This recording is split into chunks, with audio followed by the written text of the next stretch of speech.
Okay, next we're gonna open the filtration system, the doors, okay? And inside there's a few pieces that you wanna take out. This is the ozone digital timer.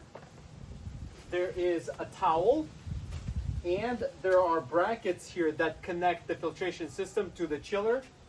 They're zip tied, so just break the zip tie down. These are the brackets.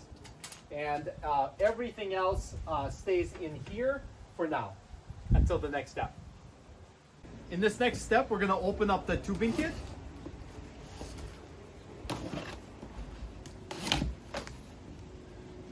All right. So included are 2 tubing lints. You'll see there's 2 different lints, and with insulation. You have a packing list of everything that's inside here.